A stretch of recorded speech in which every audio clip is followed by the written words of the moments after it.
Living on 90K a year in Metro Detroit? Hey family, welcome back to my channel. My name is Matt. If you're new here, welcome. If you're a returning family member, thank you. Guys, remember to like, subscribe, turn on post notifications, do all that fun stuff. Remember to follow me on Instagram. The link is below. Go join the family. And remember, there's a gift card giveaway on this channel. We'll talk about that at the end of the video. Guys, another Millennial Money. I love this flippin' series. It's a great series. If you don't know what it is, it goes over millennials' spending habits, where they live in the United States, what they do for work, their social life, their financial life, just everything. It's awesome. And I always learn something, and I enjoy watching them, reviewing them, reacting to them, all that fun stuff. In today's episode, we have living on 90K a year in Metro Detroit, Millennial Money. Let's get to the computer. Let's jump in. I love nursing, taking care of people. Right now, when people need us the most, it's an honor to serve those. And not just us, but also everyone who's staying at home, all the transporters, just everyone doing their part in society. I think it really does help us a lot.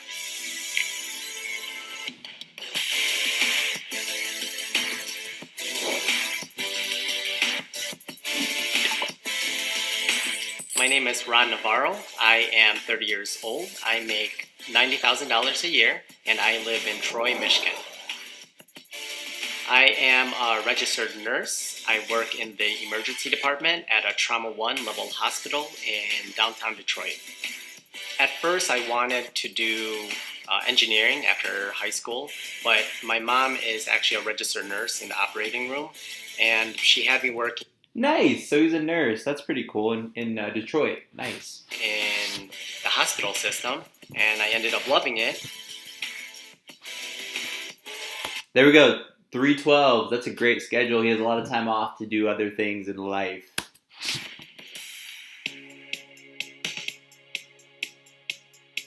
So currently, right now, my wife and I and my mom, we all live together. So my mom does help us with the groceries. She does pay for her own medical expenses and insurance. All right, so his budget, my favorite part of the video. All right, so we got savings, $1,600 a month, housing $1,500, transportation a little over $1,200, insurance $902, food $600, utilities $480, family support $300, phone and subscriptions $150 and $71. Not bad at all. I don't see any debt in here. That's awesome. He's saving a good amount every month. He's got some housing. Transportation's a little bit high. Oh, wait, there it is. Car and truck payment. Never mind. That should go down. So that should be like $300 a month for insurance, or $400, not $1,200. So that can be improved. And yeah, he's married, he said. So let's keep going. But my wife and I and my mom, we all pitch in our own ways. I cover a lot of renovations. My wife pays for other things too.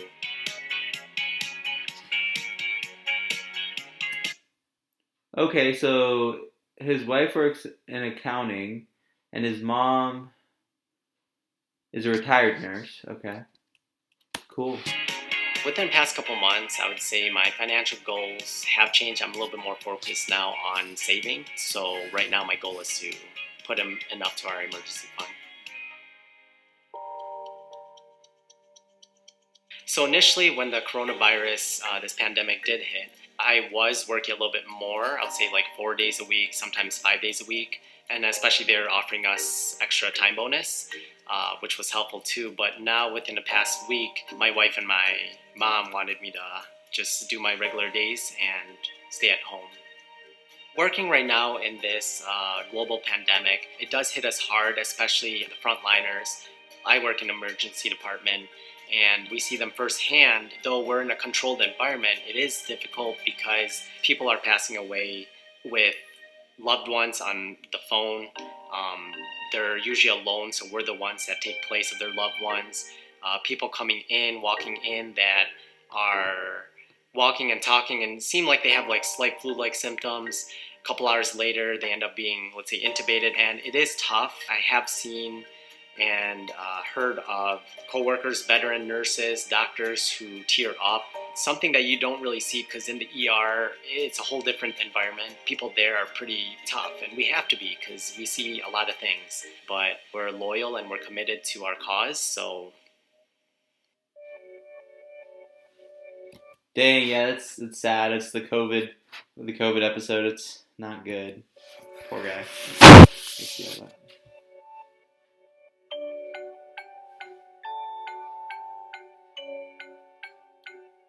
Oh, so he met his wife on a dating app. Okay, cool. Actually was a pretty big risk. Like now as I think about it, like, going to a whole different country, meeting someone. I guess I was very fortunate and blessed to meet my wife in the Philippines.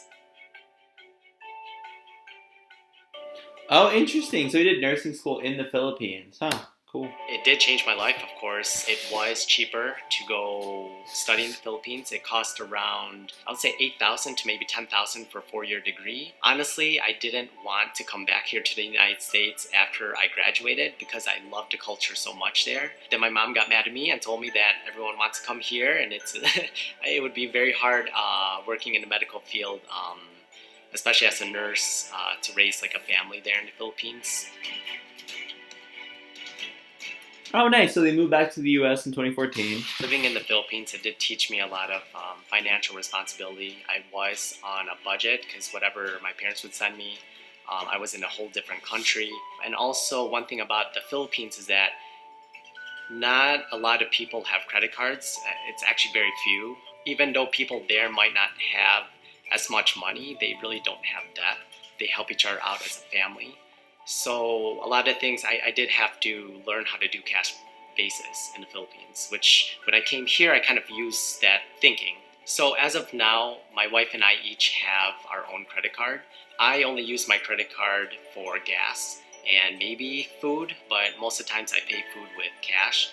So I only spend maybe $150 to $200 on gas a month, and that's what keeps my credit score pretty up.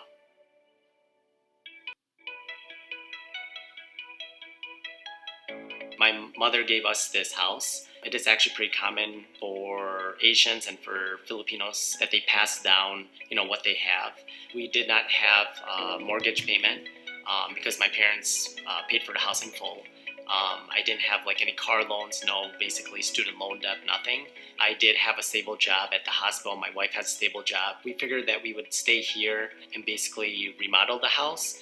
So our house looked like before the remodel was kind of like 1970s, which nothing wrong, it's cool, but I mean, we had like brown carpets and then brown wood, like, panels and stuff, and orange, like in one room and this and that. So I was like, it's not really my style. Oh, they took out a mortgage for the house for 180K and redid it. Okay. What was the other 80K for?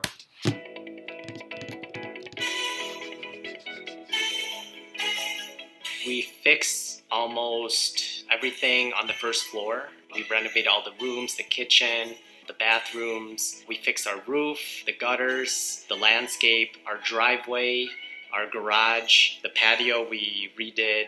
Literally almost everything here is brand new. Even our furniture is brand new. And I'm planning to keep that for a long time. So this is something that was worth spending for in a way. It was a hard decision that I realized afterwards because I was like, oh wow, I have to pay for something now, which I didn't really have to.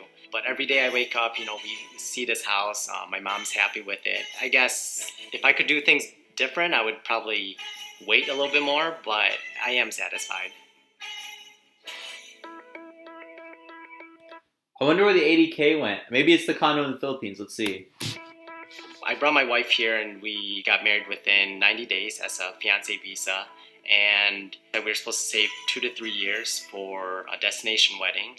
But we figured out that since, we already are married, we used actually this money plus the mortgage of this house to buy a place in the Philippines. Oh, okay. That makes sense. So it's, okay. Interesting. The ultimate goal for the condominium in the Philippines is to use it as for rent, so for extra money. Our goal when we retire is to actually retire in the Philippines. So whatever we make here, like throughout our whole life, our goal is to go there back in the Philippines and retire.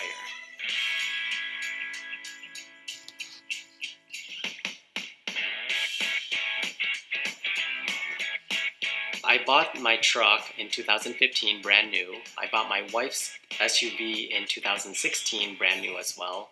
For the truck, we pay around $580, and for the SUV, we pay $400. The price tag for the truck was around, I would say, $34,000. It was, I think, almost the base model, and the SUV was around $22,000. We actually, my wife and I have 2 more payments on the SUV, and we have around 7 payments for the truck. So hopefully by the end of this summer, everything should be paid off. Well, that's good. They have like $900 in car payments. That's a lot. So I'd want to get rid of that. Okay lang. Hi, Danica. Well, my wife's family in the Philippines, I'm very thankful for what they, helping me in the Philippines adjust. I could never repay them back fully. So in return, how we show our support and our love is we do help them with schooling, education, because they can take their education and take it anywhere in life. Okay, $300 a month to his mom's sister. That's good. At times it can be stressful, but one thing that my wife taught me is when you give, you shouldn't ask for anything in return. I guess it's a good learning thing because you don't feel it in your heart that, oh, I gave, I'm helping out, so in a way they should help me out or do something else. So we give out of our good nature. 10 years ago, if I was smarter with money, I should have been watching those YouTube videos. I only started learning about like Roth IRA, just saving a bunch last year or 2 years ago, I would say. But if I was smarter, if I didn't go headstrong with remodeling and just spending like crazy, maybe I would have had better savings. But as of now, I'm living comfortably. We're okay. Like the saying goes, money doesn't buy happiness, but it sure can help. With having enough money, we are able to help others out. So it does help to have money. It does help to be smart as well, which I wasn't at first, but hopefully I'm starting to learn. This couple does a great job. They're saving, they're investing, they're helping their family. The only thing I would get rid of is those $900 car payments. Those are extremely high, combined. He said they're almost done, so that's good. That should free up a lot more room in his budget to invest and pay off the mortgage. It was interesting what they did there with that mortgage, where they're like, okay, I got an $180,000 mortgage. They did $100K on reno, and then they bought an $80,000 condo in the Philippines, and they paid it off. But they really didn't pay it off. They just used the house money. They took a loan against their house to buy the condo. They should get that house paid off, and that'll be good because it was debt-free. But then they remodeled it, which it's like 50-50 on that. Kind of maybe could have cash flowed it. I don't know. They did a lot to it, $100K worth of work. So, but in the future, they get that paid off, they get their cars paid off, and they'll be doing all right. They'll be doing good. And obviously, in the Philippines, the U.S. dollar is worth a lot more there. So if they want to retire there, they don't need as much money, but just keep investing and get all that debt paid off, and they'll be good to go. They're doing pretty good overall, and they came to the U.S. They went back and forth a little bit. Went to nursing school in the Philippines, which was pretty cool. A lot cheaper, only $8,000, $10,000 for 4 years. Usually in the US, it's $8,000, $10,000 a year, or if you go to community college, it's cheaper. So overall, they're doing pretty good. There's some things they can do better. There's some things that they're doing well. And yeah, proud of them. They're doing good. Wish them nothing but the best. Alright guys, remember, there's a $100 Visa gift card giveaway on this channel. Remember to like, subscribe, turn on post notifications, do all that fun stuff for me. Remember to go follow me on Instagram, the link's below. Go join the family. Alright guys, that's all for today's video. Remember to continually work to become the best version of yourself. I'll see you guys in the next one. Peace!